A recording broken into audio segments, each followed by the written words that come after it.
sapagkat ang mga kasamahan natin mga pulis na yan, narito sila upang tayo ipantayan para sa mga kaaway.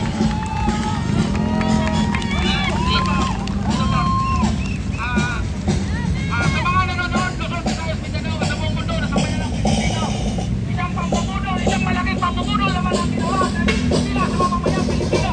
Alam niyo kung bakit? Ang panawagan nila sa Luneta, pagkaiba, kontra korupsyon, walang kulay, walang kung ano-ano. Pero ano nangyari? Sinayaan ang nag-organisa sa Luneta na magsalita ang komunistang CPP, NPA sa state. Tama po ba yun? Hindi tayo papayag! Kaya kami umalis doon at mga ibang kabataan dahil nililang sila sa kanilang mga grupo. Tama! Hindi tayo papayag na patuloy nilang gagamitin ang mga kabataan para sa kanilang mga sariling interes.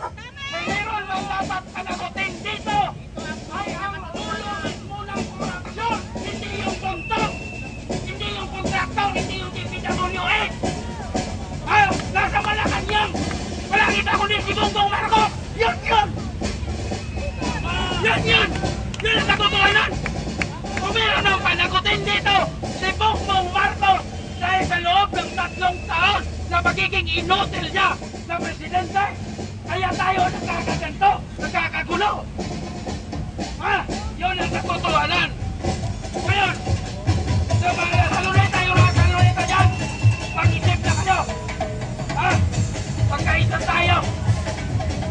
Ngayon, kung gusto nyo talaga ng justisya at pagbabago, ngayon, magkaisa tayo. Dito, lumipat kayo dito sa Liwasang Bonifacio. Kung nanonood kayo. Mamaya, bago mag-usap.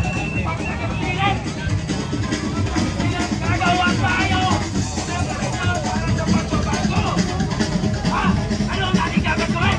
Magkaisa at mag-isa. Panagutin ang dapat panagot.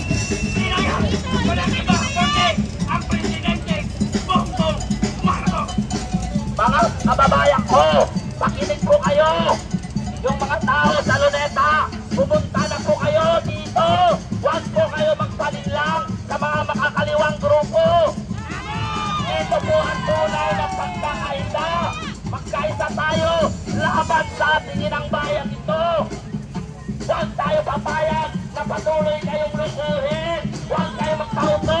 Huwag kayo magpalinlang. Dito tayo sama-sama. Ipakita ang pagmamahal at suporta. Tayo ang aayos sa ating inang bayan. Ngayon po, pakinggan natin ang boses ng ating kasamahang Amor.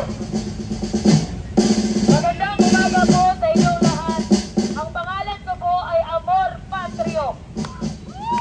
Ang ibig sabihin ng aking pangalan ay pagmamahal sa bayan. Hindi po ako narito dahil gusto ko na ganito at ganyan. Narito po ako all the way from Cebu dahil hindi na kayang manood sa gilid ng walang ginagawa. Kaya nananawagan ako sa mga taong andyan sa Luneta. Pumunta kayo. Walang ibang venue. Liwasang Bonifacio. Huwag yung hayaan na magkabit kayo sa mga personal na interes ng mga nagkakaliwa. Wala akong pake. Kung sino man yan sa Luneta, pumunta kayo dito kung kayo ay tunay na Pilipino. Iisa lang ang venue. Liwasang Bonifacio. Huwag yung hahayaan na gagamitin nila ang iyong galit laban sa korupsyon para sa kanilang pansariling interes. Maghihintay kami sa inyo at hindi tayo papayag na ito ay rally lang. Kailangan may mabago. Dahil kung hindi, magtatato lang sila ulit bukas. Yan mga kababayan ko, narinig po natin ang tinig ng ating kasamahan. Kaya ngayon po, tulad ng sabi ng ating kasamahan, hindi tayo papayag na hanggang rally na lang tayo.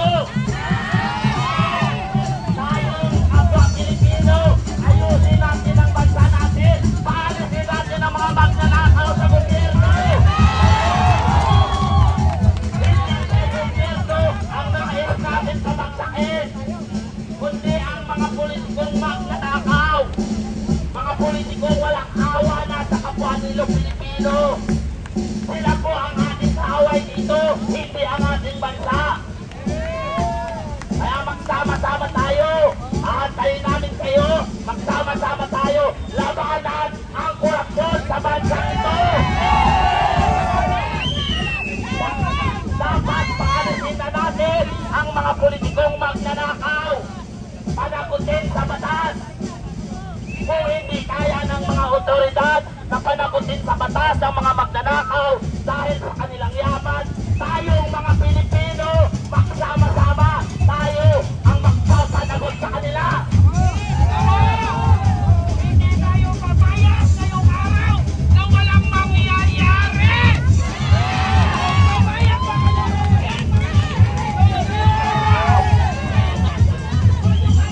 Tama na! Kaya Bongbong Marcos, kung nanonood ka, mga lipunan mo, ha? Mumurahin kita, putang ina ka! May karapatan ako, alam mo kung bakit? Tandaan mo ang pagmumukang ko! Ito ang dasalang sakripisyo sa'yo noong 2022 eleksyon para makaupo ka dyan sa putang ina pinaupan mo! Galit na galit, Tirani, ha? Sa ginagawa mo! Kaya nyo! Kaya mga kabayaran Pilipino, ngayong araw, makasanak natin, magkaisa tayo. Wala, pag pinalagpas natin to, talo tayong lahat. Kasama po natin ang korupsyon ito sa pamamagitan ng ating sama-sama pagkakaisa. Sama-sama tayo tungo sa maayos na gobyerno. Huwag tayo papayag na patuloy magnakaw ang gobyernong ito, yung administrasyong ito. Hindi po tayo papayag na hanggang bukas ay patuloy pa silang magnakaw sa kaban ng bayan. Kailangan ngayon pa lamang ay magkaisa na tayo, sama-sama tayo, at ating ipanawagan, Marcos, umalis ka na dyan habang may panahon ka pa.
Rider ka, rider!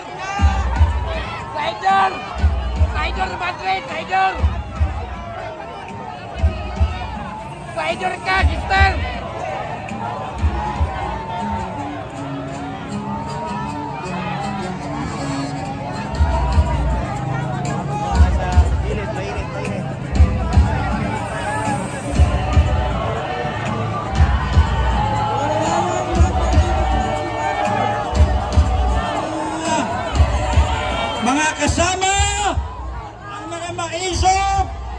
mga DDS ay may disiplina.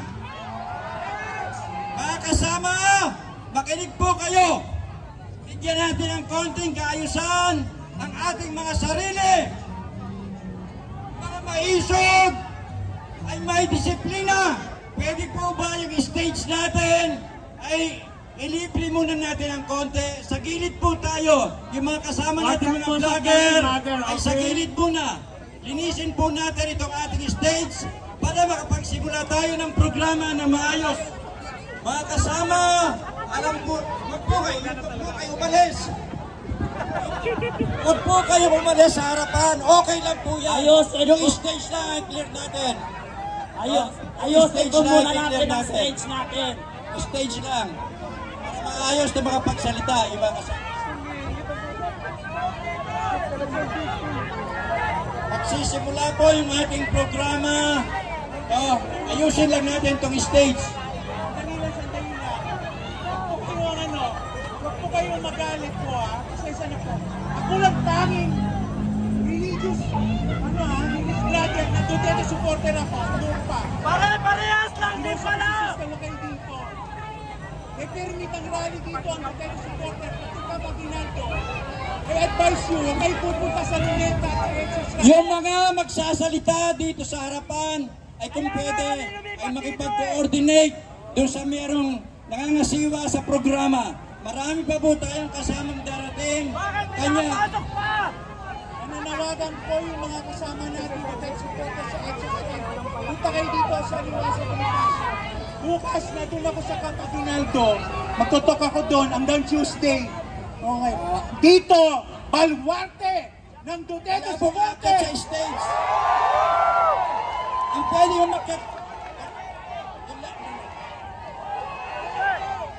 Kayo, mga taong nag-aangkin kayo hindi ninyo, ibalik nyo ang hindi sa inyo.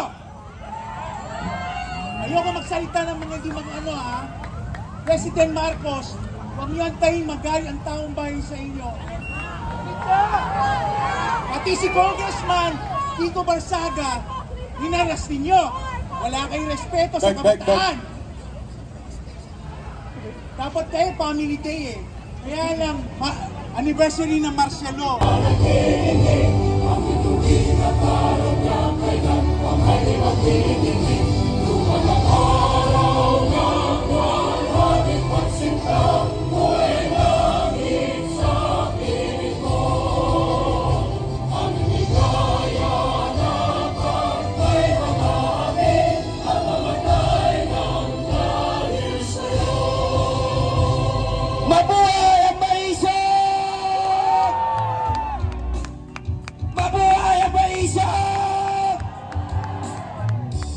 Na makarating dito sa Liwasang Bonifacio upang isigaw po namin ang aming nararamdaman na itong administrasyon na ito ay walang pagmamahal sa mga kapwa natin OFW. Nagsasakripisyo ang bawat Pilipino sa ibang bansa, naghahangad ng mabuting gobyerno, pero ang binigay sa atin, isang kurap na gobyerno. Kawawa po ang pamilya na nandito sa Pilipinas kung ganito ang gobyerno ang kapalit ng bawat dugot pawis ng isang OFW. Bilyong-bilyong pera ang ninakaw, samantalang ang isang OFW, dugot pawis ang puhunan para makapagpadala ng pera dito sa pamilya nila. Libo-libo, milyon-milyon ang remittances ng bawat OFW. Ang hinihingi lang po namin, isang maayos na gobyerno. Naramdaman lang po namin yan sa panahon ni PRRD. Binigyang halaga ang mga OFW. Pero ngayon, palaboy ng mga Marcos. Kung hindi dahil kay Inday Sara sa panawagan niya na iboto si BBM